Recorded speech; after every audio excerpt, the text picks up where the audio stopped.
In the fading light of a desert gas station, four exhausted soldiers find themselves surrounded by a gang of threatening bikers, unaware that their squad leader is about to turn an enemy into an ally with 5 simple words. You served? So did we. The sun hung low in the sky, casting long shadows across the dusty gas station just off the interstate. 2 military Humvees were parked at the pumps, their desert camouflage covered in a thin layer of dust from the day's training exercise. 4 soldiers in fatigues moved about with purpose. Rodriguez was inside paying, while Taylor and Jenkins wiped down the windshields with squeegees. Captain Hayes leaned against the lead vehicle, checking messages on his phone, his posture relaxed but alert, the way only career military men can be. In the distance, the distinctive rumble of multiple motorcycles grew steadily louder until a group of 8 bikers roared into the station. Their chrome gleamed in the late afternoon light as they pulled in haphazardly, taking up multiple parking spaces with deliberate disregard. Their leader, a mountain of a man known as Diesel, cut his engine and dismounted with a practiced swagger.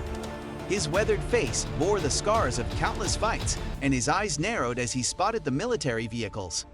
Well, Diesel called out, loud enough for all to hear. Looks like Uncle Sam's babysitters are taking a field trip. The other bikers laughed on cue as they dismounted, adjusting their leather vests emblazoned with their gang insignias. They were a rough-looking bunch, tattoos covering exposed skin, permanent scowls etched into faces that had seen their share of trouble. Jenkins noticed the bikers first and subtly nudged Taylor. "We've got company," he muttered, keeping his voice low. Taylor barely glanced their way, continuing to clean the windshield with methodical strokes. "Just ignore them," he replied calmly. "We're heading out soon anyway." Inside the store, Rodriguez stood at the counter paying for fuel and supplies. The bell above the door jingled as 2 bikers, Slash and Bones, entered, deliberately bumping into Rodriguez as they passed. "Watch where you're standing, soldier boy," Slash sneered, his breath smelling of cigarettes and whiskey. Rodriguez took a deep breath, choosing to stay calm. "No problem," he replied evenly, collecting his change from the nervous-looking cashier. Captain Hayes watched the situation developing with growing concern. He'd seen this kind of trouble before and knew how quickly things could escalate. The bikers were now spreading out around the pumps, creating a loose perimeter around the soldiers and their vehicles. It was a classic intimidation tactic, one that Hayes recognized immediately. "Taylor, Jenkins," Hayes called out calmly. "Wrap it up. We're moving out in 2. His voice carried natural authority without raising its volume. Both soldiers acknowledged with quick nods, picking up their pace but remaining outwardly calm. Hayes spotted Rodriguez exiting the store with Slash and Bones following closely behind him, their postures aggressive and threatening. Diesel sauntered over to Hayes, stopping uncomfortably close, the smell of leather and sweat hanging in the air between them. "You boys seem in an awful hurry," he observed with mock concern. "Something got you spooked." The challenge in his voice was unmistakable, his eyes gleaming with anticipation of conflict. Hayes met Diesel's gaze steadily, his expression neutral. "Just finished a 3-day training exercise. My men are tired and looking forward to getting back to base." His tone was professional but firm, giving nothing away. Years of command experience had taught him to defuse situations when possible, but to never show weakness. "Training exercise, huh?" Diesel chuckled, looking around at his gang who were now watching intently. "Playing war games while real men do the fighting out here in the real world." He spat on the ground near Hayes' boot, a deliberate provocation. The other bikers had formed a loose circle now, some leaning on their motorcycles, others standing with arms crossed. The atmosphere crackled with tension. Rodriguez had rejoined his fellow soldiers, supplies in hand, his face a mask of professional calm, despite the obvious hostility surrounding them. "Everything okay here, Captain?" he asked, his eyes darting between Hayes and the imposing biker leader. Hayes gave an almost imperceptible nod, indicating that Rodriguez should continue loading the supplies. Slash moved toward Jenkins, who was now disconnecting the fuel pump. "You know what I think?" Slash said loudly, addressing his fellow gang members more than the soldiers. "I think these uniform-wearing puppets aren't half as tough as they pretend to be." He reached out and shoved Jenkins' shoulder, causing him to stumble slightly. Without their fancy guns and tanks, they're nothing. Jenkins steadied himself, carefully replacing the fuel nozzle before turning to face Slash. His eyes were hard, but his voice remained even. "We don't want any trouble, man. We're just trying to get back to base." The young soldier's restraint was admirable, but the tension in his jaw betrayed his true feelings. Taylor moved closer to Jenkins, presenting a united front. Though neither man was particularly large, they carried themselves with the quiet confidence that comes from rigorous training. "Back off," Taylor said simply, his tone suggesting it wasn't a request. Diesel laughed, a harsh sound devoid of humor. "Could you hear that, boys? The toy soldiers are giving orders now."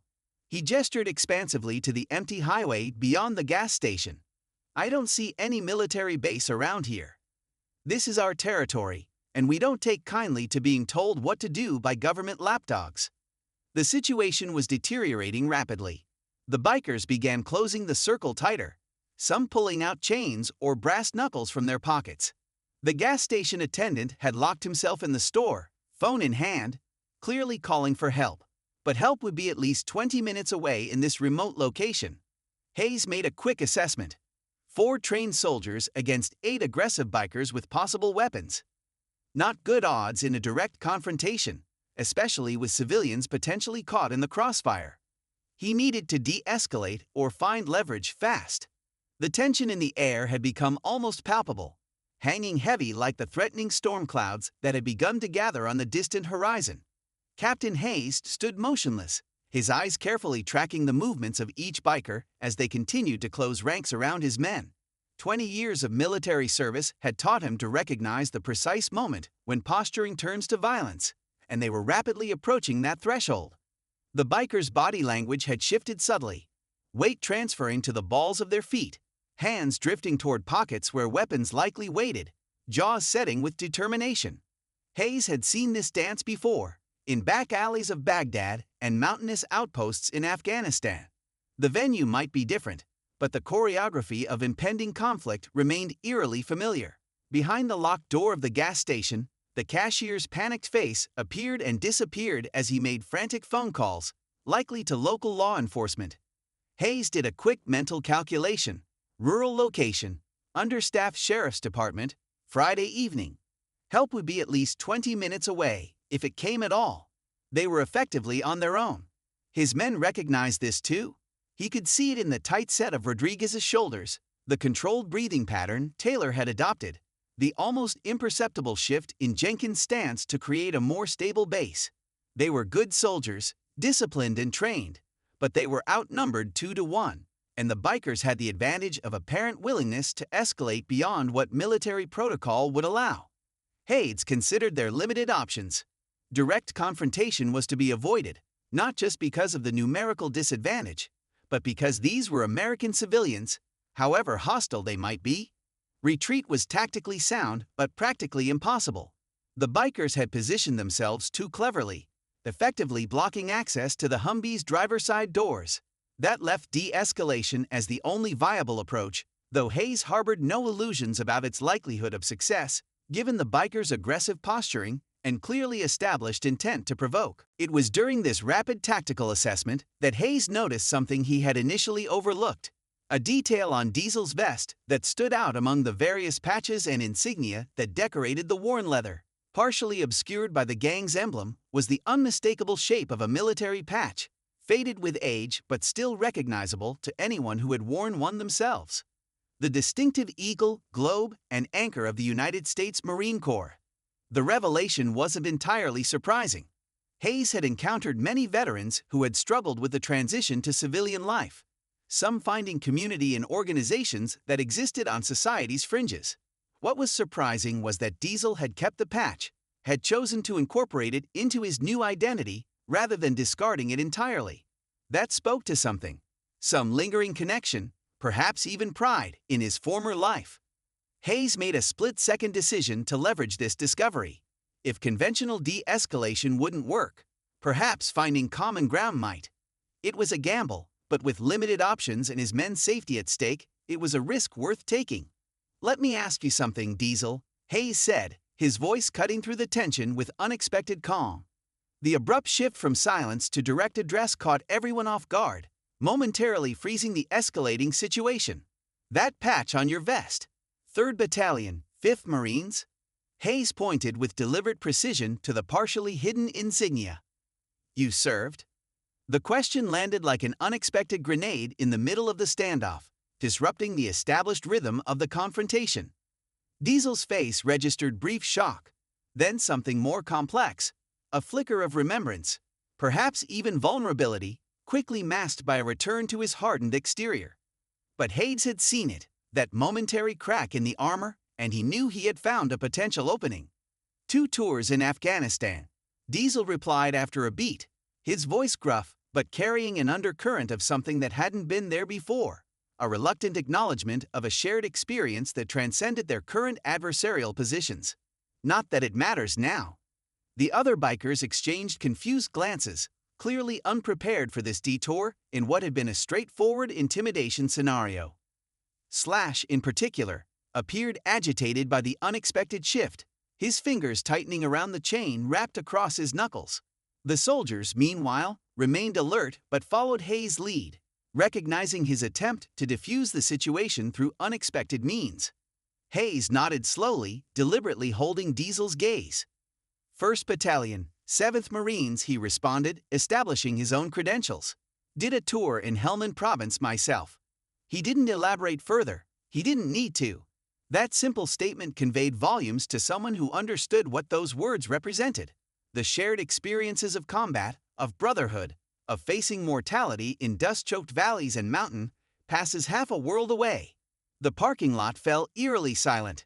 Even the distant highway traffic seemed to fade away, as if the world itself was holding its breath, waiting to see if this tenuous connection would hold or snap under the weight of present circumstances. Hayes could see the internal conflict playing out across Diesel's weathered features, the pull of his current identity, and the obligations it carried versus the unexpected reminder of a different life, a different code he had once lived by. "Hell of a place," Diesel finally said, his voice softer than before, almost reflective. "Lost some good men there." His gaze drifted momentarily, focusing on something none of them could see.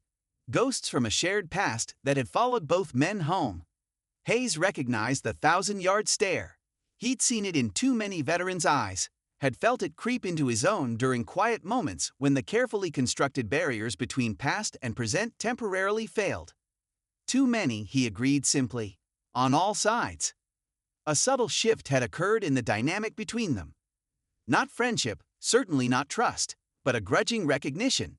2 men who had walked similar paths before diverging to opposite sides of some invisible divide. Hayes decided to press this small advantage. "Whatever happened that made you angry at the world, at the military?" Hayes continued carefully, navigating this precarious terrain with the same caution he would use crossing a minefield. "I get it. The system isn't perfect." He gestured to Rodriguez, Taylor, and Jenkins, who remained in defensive positions but were closely following the exchange. "But these men, they're just doing their job. Same as you did once." Diesel's jaw worked silently as he processed Hayes' words. The comparison visibly struck something deep within him. Perhaps pride in his service, perhaps shame at how far he had fallen from the standards he once upheld, or most likely some complex mixture of both. His shoulders, which had been squared aggressively, lowered slightly as some of the tension drained from his massive frame. "Your boys," Diesel said after a moment, jerking his chin toward Hayes' soldiers. "They see action." The question revealed more than Diesel likely intended. A lingering respect for combat experience, for those who had been tested in the crucible that separated theoretical warriors from those who had faced the reality of conflict. It was a distinction that many veterans held sacred, regardless of how far they had strayed from military life. Rodriguez and Taylor did 2 tours in Syria. Hayes answered truthfully. "Jenkins is newer, but he's solid. Would trust any of them with my life." The simple affirmation carried weight coming from a career officer, and Hayes could see that Diesel recognized the genuine respect behind the statement.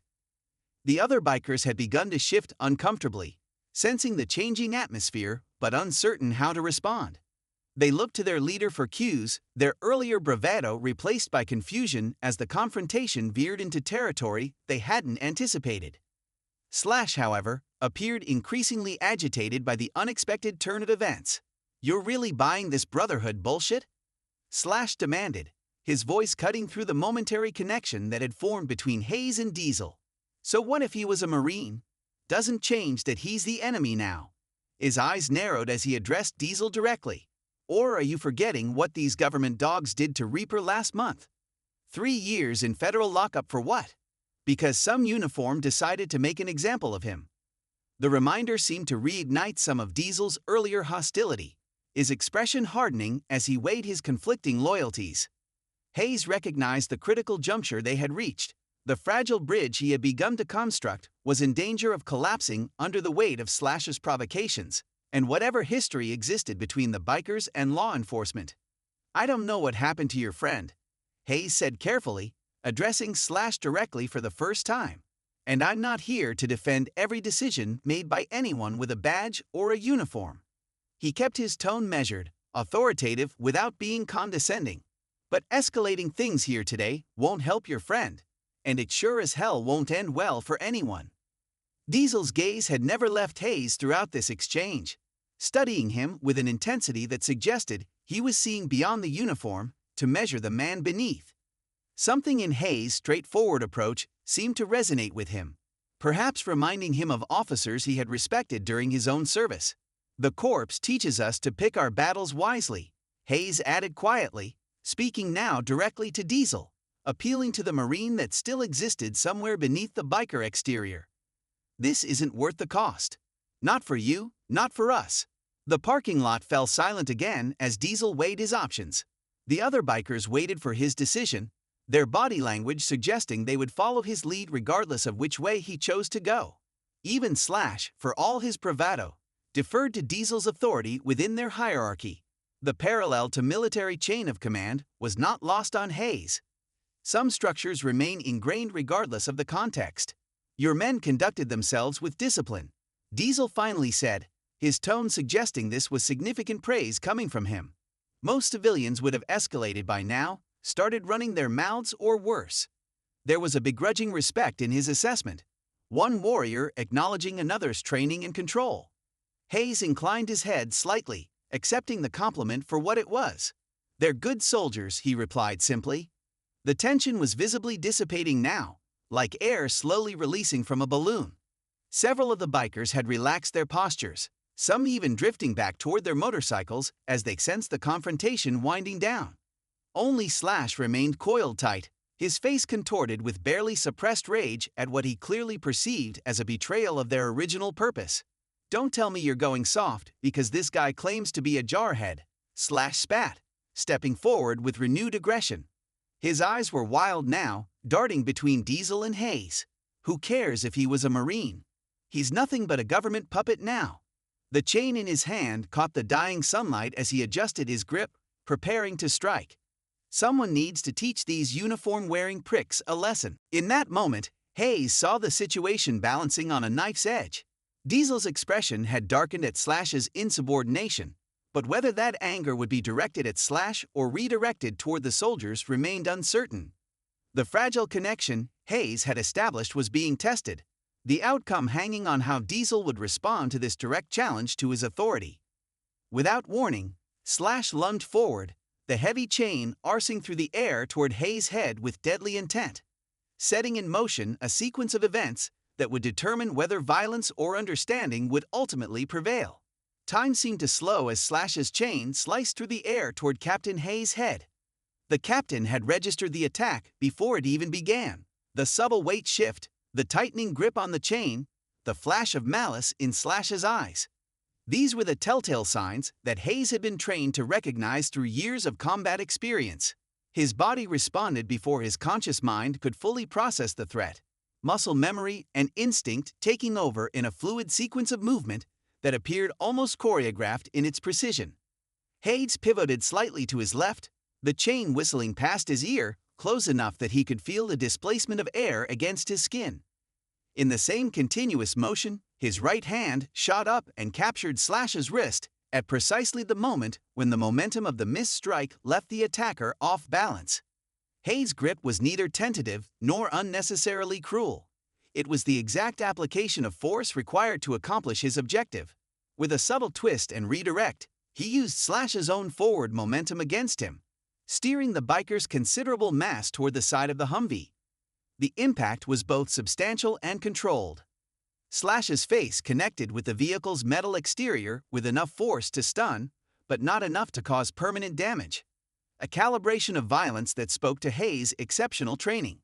The sound of the collision echoed across the gas station lot, a dull thud followed by the metallic clatter of the chain falling to the asphalt. Blood immediately began streaming from Slash's nose, bright crimson droplets spattering the dusty ground as he slumped to his knees, momentarily disoriented by the sudden reversal of his fortunes.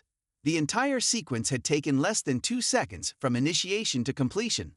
There had been no hesitation in Hayes' response, no telegraphing of his intentions, no excessive force, just the clean, efficient neutralization of a threat that spoke volumes about his capabilities without a word being uttered. The other bikers froze in place, their expressions a mixture of shock and reassessment. They had clearly expected an easy intimidation of what they perceived as rule-bound soldiers, not this demonstration of clinical combat efficiency. Taylor and Jenkins had moved with similar practiced precision the moment Slash attacked, positioning themselves strategically to create a defensive triangle with Hayes at its apex. They made no aggressive moves, initiated no additional violence, but their positioning communicated clearly that they were prepared to respond if the situation escalated further. Rodriguez had simultaneously shifted to protect the gas station attendant who had ventured partially outside, curiosity overcoming his fear at the sudden change in dynamics. The formation had been executed without verbal communication, another testament to their training and unit cohesion. For several heartbeats, the tableau held, Slash on his knees, blood dripping between his fingers as he clutched his face. Hayes standing calmly, having already reset his stance to neutral. The soldiers arrayed in their defensive configuration, and the remaining bikers frozen in uncertainty, their earlier bravado evaporated in the face of unexpected resistance. The only sounds were Slash's labored breathing and the distant hum of traffic from the highway. Diesel broke the silence with a single raised hand, halting any potential retaliation from his crew.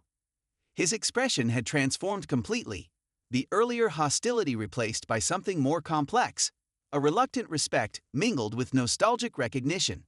"Stand down," he ordered, the command carrying unquestionable authority despite its quiet delivery.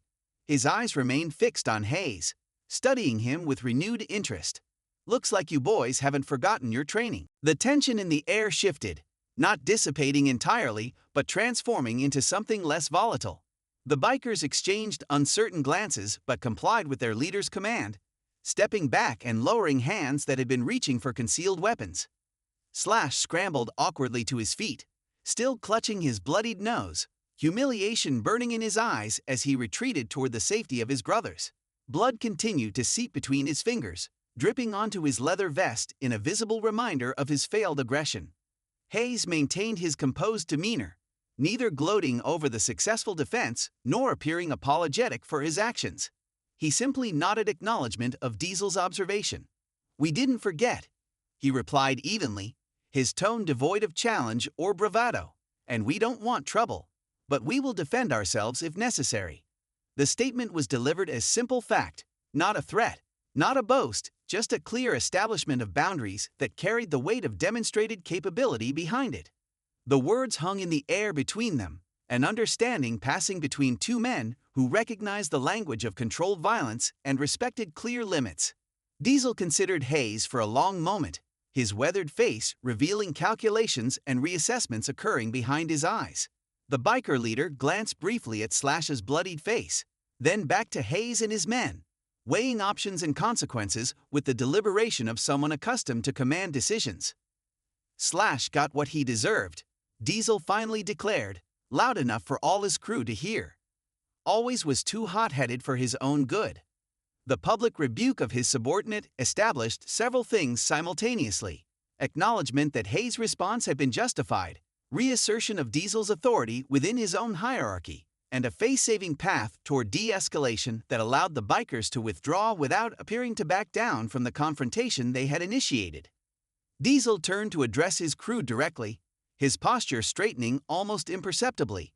A subtle shift that Hayes recognized from his own military days. The unconscious return to a more disciplined bearing when delivering orders. Mount up. We're done here. The command brooked no argument, though several of the bikers appeared disgruntled by the unexpected conclusion to what they had clearly anticipated would be a more satisfying confrontation. Slash appeared particularly aggrieved, shooting venomous glares at both Hayes and Diesel as he wiped blood from his face with the back of his hand.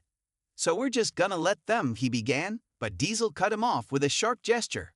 "I said we're done," Diesel repeated, his voice dropping to a dangerous register that silenced further protest immediately. The power dynamic within the group was evident. Whatever his feelings about the outcome, Slash would not openly challenge Diesel's leadership. The rebellious biker spat blood onto the asphalt in a final gesture of defiance before stalking toward his motorcycle, the others following suit with varying degrees of reluctance. As the bikers prepared to depart, Diesel lingered behind, approaching Hayes one final time. His posture had changed subtly, some of the aggressive swagger replaced by a more measured carriage that harkened back to his military bearing. He stopped close enough for private conversation, but maintained a respectful distance that acknowledged the boundaries Hayes had established.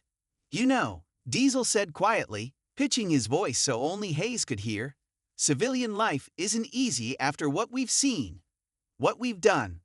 There was unexpected vulnerability in the admission, a brief lowering of the hardened exterior to reveal something raw and genuine beneath. The struggle of a warrior attempting to find place and purpose in a world that often failed to understand the burdens veterans carried home from combat. Hayes nodded, recognizing the confession for what it was, not an excuse for behavior, but a rare moment of honesty between two men who shared an understanding that transcended their current circumstances. "There's help out there, Marine," he responded, his tone neither judgmental nor preachy, simply informative. "VA's got new programs. Better than they used to be." He reached deliberately into his pocket and extracted a business card, offering it with the same directness with which he had defended himself earlier. "My brother runs a veteran support group. No judgment, no red tape, just vets helping vets." The card hung between them for several seconds. A bridge extended across the divide that separated their current lives. Diesel hesitated, pride and suspicion warring visibly with need and a glimmer of hope. Finally, weathered fingers reached out and took the offered card, examining it briefly before tucking it into an inner pocket of his vest. Close to the heart, Hayes noted, whether Diesel realized the symbolism or not. "Might check it out," Diesel mumbled, the gruffness in his voice failing to completely mask the genuine consideration behind the words.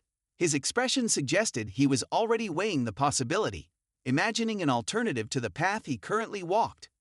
With a final nod of acknowledgement, not quite gratitude, but something approaching mutual respect, he turned and strode toward his motorcycle where the rest of his crew waited. Hayes watched him go, recognizing the internal struggle playing out in Diesel's slightly altered gait, the pull between the gang leader he had become and the Marine he had once been, between the brotherhood he now claimed and the one he had left behind. It was a struggle Hayes had witnessed too many times among veterans who returned home to find themselves unmoored from the structure and purpose that military service had provided. The rumble of motorcycles filled the air as the bikers started their engines, the mechanical growl carrying notes of frustration and unsatisfied aggression. Slash revved his particular machine with excessive force, a final display of defiance that elicited no reaction from the watchful soldiers. Diesel led the procession out of the gas station, the gang falling into formation behind him with the unconscious discipline of men accustomed to hierarchy and order, another echo of their leader's military past that none might recognize save Hayes himself.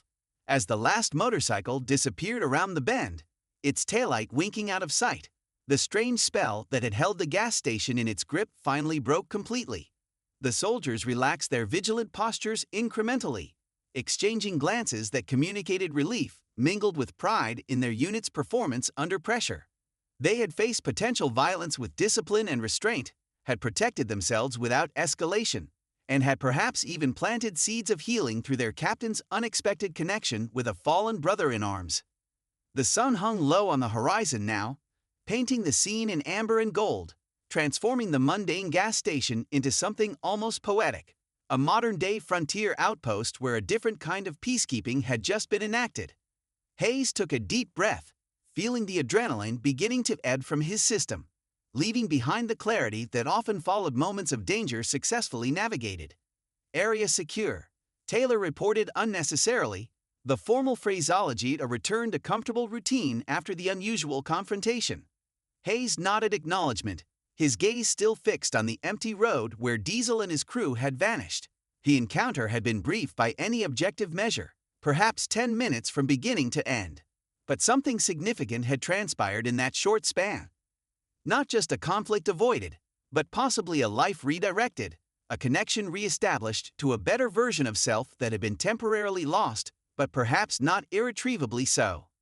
"Let's finish up here," Hayes directed, turning back to his men with renewed focus. "We've still got a report to file and a long drive ahead." The ordinary words carried an underlying message of praise and confidence that his soldiers clearly understood, their movements becoming more relaxed as they returned to their interrupted tasks with the efficiency of men who had faced a challenge and met it successfully. As Jenkins resumed securing the fuel cap and Rodriguez organized their supplies, Hayes found himself wondering if Diesel would actually call the number on that card, if the brief reconnection to his Marine identity might be enough to initiate a different trajectory.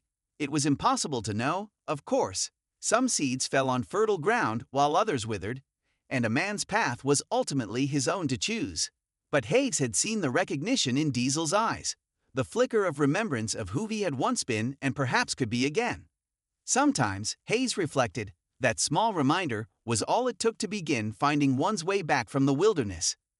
The last traces of sunlight had all but disappeared from the horizon, leaving the gas station bathed in the artificial glow of fluorescent lights that cast everything in a harsh, unforgiving illumination.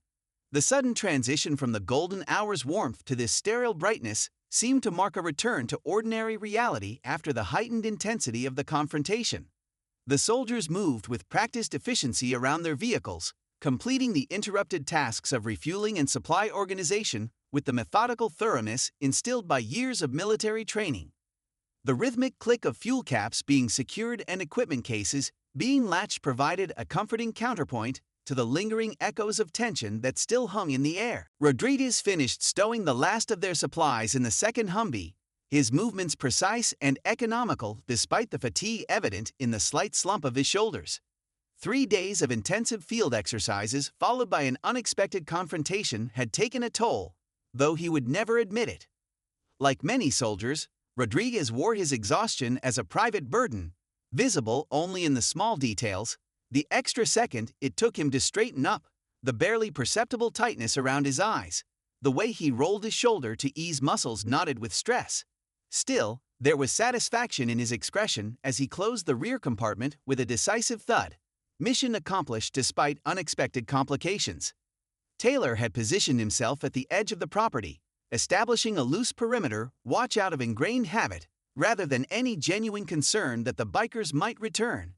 His posture was alert but relaxed as he scanned the darkening road, one hand resting casually near his hip in a stance that would appear unremarkable to civilians, but that Hayes recognized as subtle readiness, not paranoia, just the perpetual vigilance that became second nature to those who had served in combat zones where threats could materialize without warning. The young soldier's silhouette against the twilight sky struck Hayes as somehow emblematic of their profession, a solitary figure standing guard, while others went about their business, unseen and often unappreciated, until the moment when that vigilance made all the difference. Jenkins, the youngest of the group, was engaged in animated conversation with the gas station attendant, who had finally emerged fully from his protective shelter behind the locked door. The attendant, a gangly young man probably no more than 20 years old, was gesturing expansively as he recounted his perspective on the confrontation to an attentive Jenkins. Though Hayes couldn't hear their exchange from his position, he could read the body language clearly enough.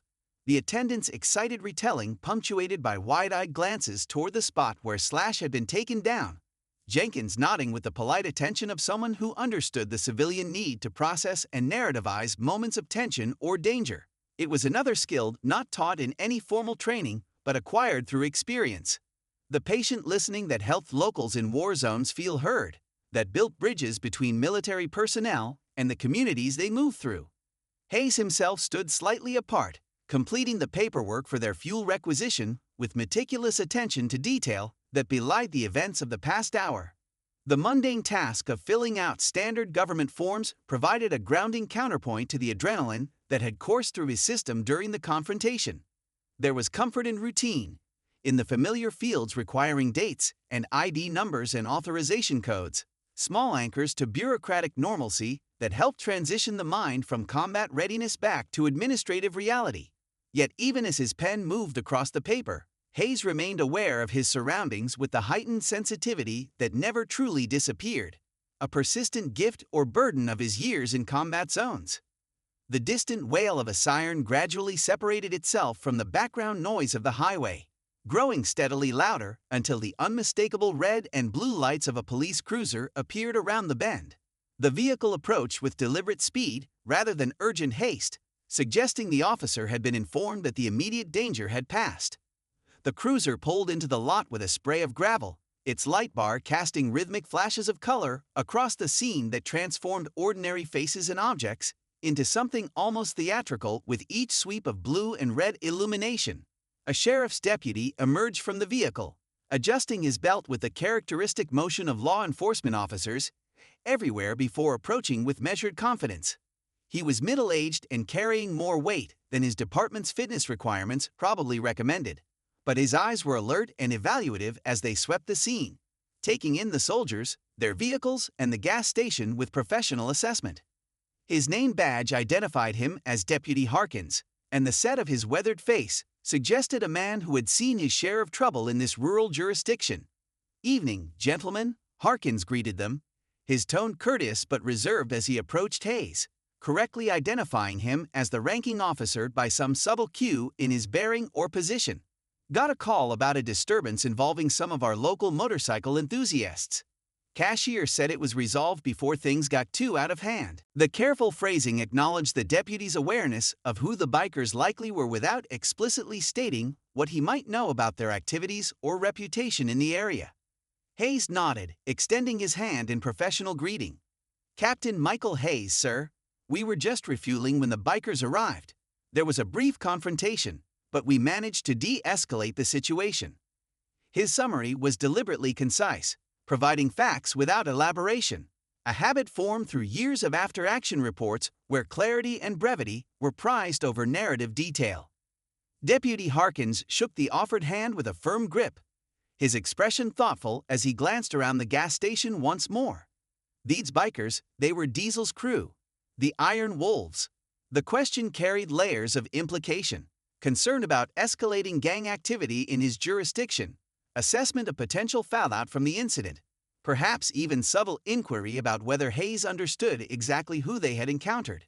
They didn't formally introduce themselves. Hayes replied with a touch of dry humor that earned a small smile from the deputy. But yes, their leader was called Diesel. Big guy, former Marine from what I could gather. This last detail was offered deliberately, providing context without compromising the unexpected connection he had formed with the biker leader. Deputy Harkins let out a low whistle, genuine surprise registering on his features. "And you're all still standing with all your teeth intact. Color me impressed, Captain." He ran a hand over his thinning hair, a gesture that suggested both respect and concern. "The Iron Wolves aren't known for backing down once they start something. Mind telling me how exactly you de-escalated with those boys?" The question hung in the air, not accusatory, but certainly probing for details that might have legal implications. Hayes considered his response carefully, aware that how he framed the incident could potentially impact both his unit and, perhaps more unexpectedly, Diesel's future choices if the card he'd offered actually led somewhere productive. One of them got a bit aggressive, Hayes acknowledged, nodding toward the small dark stain on the asphalt where Slash's blood had dripped. "I had to defend myself." After that, Diesel, their leader, decided it wasn't worth escalating further. The summary was factually accurate while omitting details that might complicate matters for either party. No serious injuries, just a bloody nose and some bruised pride. Jenkins had made his way over with the gas station attendant in tow. the young civilian practically vibrating with eagerness to share his version of events. It was awesome. The attendant interjected before the deputy could respond to Hayes. The one guy swung a chain, and the captain here just, redirected him face first into their truck. Total ninja move. And then, "That's enough, Danny." Deputy Harkins cut him off with the weary patience of someone accustomed to the young man's enthusiasm. "I'll get your full statement in a minute." He turned his attention back to Hayes, his expression more measured now. Self-defense is one thing, but these guys have a history of coming back with reinforcements if they feel disrespected. "You boys heading out of county tonight?" Hayes nodded confirmation. "We're due back at base. Just finished a 3-day field exercise out at the National Guard training grounds." The explanation placed their presence in context, legitimate military activity, rather than some territorial encroachment that might concern the local gangs. "Good," Deputy Harkins said with evident relief. "No offense, but I'd rather not have my county turn into a battleground between Army boys and Diesel's crew." He pulled out a small notebook and pen, old-school law enforcement in a digital age. "Still need to file a report, though. These incidents with the Iron Wolves are starting to add up, and the sheriff's been talking with the FBI about building a larger case." This caught Hayes' attention, his mind immediately connecting to the business card he'd given Diesel. If federal law enforcement was building a case against the Iron Wolves, Diesel's window for extracting himself might be narrowing. "Anything serious?" he asked, keeping his tone casual and professionally curious rather than personally invested. The deputy seemed to weigh how much to share with an out-of-jurisdiction military officer before apparently deciding that professional courtesy warranted some transparency. Started with the usual: intimidation, some drugs, roughing up locals who didn't pay protection. But intel suggests they're graduating to weapons trafficking, possibly with connections to larger outfits in the city. He shook his head grimly. It's a bad road they're on, and it only ends one way for guys like that. Hayes absorbed this information with an outward calm that masked his internal concern. The stakes for Diesel were higher than he'd realized. The path back from the edge was growing narrower by the day, it seemed. "I understand," he said simply. "We'll give you whatever information you need for your report."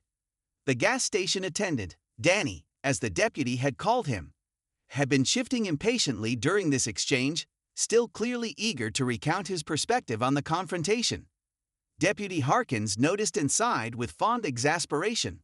"All right, Danny, let's get your statement while the captain here gets his men organized." He gestured toward the store. "Got your security camera footage saved?" Danny nodded enthusiastically. "Yes, sir. Got the whole thing, clear as day. Been telling Mr. Peterson we needed those new digital cameras, and today they really paid off." His evident pride in the technical upgrade that had captured the confrontation brought a small smile to Hayes' face, despite the seriousness of the situation. There was something refreshingly uncomplicated about the young man's excitement, a reminder of the ordinary world that continued to exist alongside the weightier concerns of soldiers and law enforcement. As Deputy Harkins followed the animated attendant toward the store, Hayes turned to find Rodriguez standing nearby, a question in his expression that didn't need voicing. The captain nodded permission, and Rodriguez stepped closer to speak privately. "Sir," Rodriguez began, his voice low, "you really think that biker, Diesel will call your brother's group?" The question revealed that Rodriguez had been close enough to overhear that final exchange, though Hayes wasn't surprised. Good soldiers were always aware of their surroundings and their commanding officer's actions, particularly in potentially volatile situations. Hayes gazed thoughtfully toward the empty highway, where the bikers had disappeared. The deputy's information about federal investigations added urgency to Diesel's situation. Yet another countdown timer, in a life that Hayes suspected had accumulated too many such deadlines. "I saw the look in his eyes," he answered honestly. "He's a Marine who lost his way. But Marines always find their way back eventually." The statement held both hope and uncertainty, acknowledging the difficulty of the path Diesel would need to navigate to reclaim some version of the man he had once been. Rodriguez considered this, his expression thoughtful. Having served 2 combat tours, he understood better than most how thin the line could be between those who successfully reintegrated into civilian life and those who struggled to find their place. Your brother's group has had success with cases like his. The question wasn't just professional curiosity. There was genuine concern beneath the inquiry. Some, Hayes acknowledged, not sugarcoating the reality. It's never easy, especially when they've gotten in deep with organizations like that. But having someone who understands, who doesn't judge. He let the thought trail off, the implicit understanding hanging between them that sometimes that connection was the critical difference, the lifeline that could pull someone back from the abyss of self-destruction or criminality. The slam of a car door announced Deputy Harkin's return from viewing the security footage, his expression now slightly more troubled as he approached. "Well, the video confirms your account, Captain. Clear case of self-defense from what I can see." He tapped his notebook against his palm thoughtfully. "But I've got to say, I've never seen anyone handle that efficiently. Military training is something else." Hayes accepted the observation with a modest nod. "The Army invests a lot in making sure we can take care of ourselves and others." The understated response deflected attention from his individual capabilities, redirecting credit to institutional training rather than personal skill. Another habit of effective leadership. "I'll need formal statements from all of you," the deputy continued, "but I can take them here rather than bringing you into the station. Save everyone some time." He glanced at his watch, then at the darkening sky. "You've got a long drive ahead of you, I expect." "That we do," Hayes agreed. "And we appreciate the accommodation, Deputy." As Rodriguez moved to inform Taylor and Jenkins about the statement procedures, the gas station's interior lights caught Hayes' attention. Danny was animatedly recounting the incident to another customer who had pulled in during their conversation, his hands gesturing expansively to recreate the moment when Slash had been neutralized. The ordinary human fascination with extraordinary events was playing out in real time, the story already beginning to take on the embellishments and emphasis of repeated telling. By tomorrow, Hayes reflected, the incident would be local gas station legend. Within a week, it would be distorted beyond recognition as it spread through the small community. But somewhere out on the darkening highways, a former Marine with a business card in his pocket might be considering a different kind of story. One about finding his way back from the wilderness of civilian displacement to some new version of the honor and purpose that had once defined him. Deputy Harkins cleared his throat, bringing Hayes' attention back to the immediate task at hand. "Ready when you are, Captain. Let's get these statements squared away so you and your men can get back to base." Hayes straightened, setting aside his contemplations of Diesel's potential future choices. "That's enough philosophy for one day," he said with a small, self-deprecating smile. "Let's get this report filed and head home." As the soldiers gathered to provide their statements, the gas station returned to its ordinary rhythm. Customers coming and going, fuel being pumped, snacks and coffee being purchased. The brief disruption of normalcy was already being reabsorbed into the everyday flow of life, remarkable only in the stories that would be told about it later. But for the soldiers, particularly Hayes, something significant had transpired in this unremarkable location. A reminder that beneath the uniforms and rough exteriors, the shared experiences of service created connections that could transcend present circumstances and perhaps even offer paths to redemption for those who had lost their way. The four soldiers stood together as the last light faded completely from the sky, silhouetted against the harsh fluorescent glow of the gas station. A brotherhood forged in training and strengthened by the day's events. They had faced a threat not with excessive force, but with discipline and understanding, a testament to their character and training. And somewhere down the highway, a former Marine rode with a business card in his pocket, and perhaps the first stirrings of reconsideration about the path his life had taken since hanging up his uniform.